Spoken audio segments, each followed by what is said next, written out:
ஒரு பையன் அவங்க அப்பா கிட்ட போய் மதிப்புனா என்னப்பா அப்படின்னு கேட்டிருக்கான். அதுக்கு அவங்க அப்பா அந்த பையனை வேகமா மார்க்கெட்டுக்கு கூட்டிட்டு போய் ஒரு கல்லையும் அந்த பையன் முன்னாடி வச்சு, இந்த கல்லுக்கு எவ்வளோ ரூபா வருதுன்னு பாரு அப்படின்னு சொல்லிட்டு வந்துடுறாரு.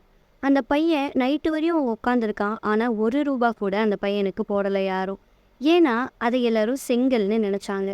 அடுத்த நாள் அந்த பையனை லைப்ரரி முன்னாடி உட்கார வச்சுட்டு அதே கல்லை திருப்பியும் வச்சுட்டு வந்தாராம். அப்போ அங்க வர எல்லாரும் இது ஏதோ புது கண்டுபிடிப்பா இருக்கும் போல அப்படின்னு சொல்லிட்டு கொஞ்சம் காசும் போட்டு போயிருக்காங்க. அதுக்கு அடுத்த நாள் அந்த பையனை அதே கல்லோட கூட்டிட்டு போய் ஒரு நகைக்கடை வாசல்ல உட்கார வச்சாராம். அப்போ அந்த கல்லை எல்லாரும் கோடி ரூபாய்க்கு வாங்குறதுக்கு முன் வந்திருக்காங்க. இந்த பையனுக்கு ஒண்ணுமே புரியல. அப்போ அந்த அப்பா அந்த பையனை கூப்பிட்டு சொன்னாரா, உன்கிட்ட இருந்தது ஒரே கல்லு தான். ஆனா நீ இருக்க இடத்த பொறுத்து தான் அந்த கல்லோட மதிப்பு மாறுது.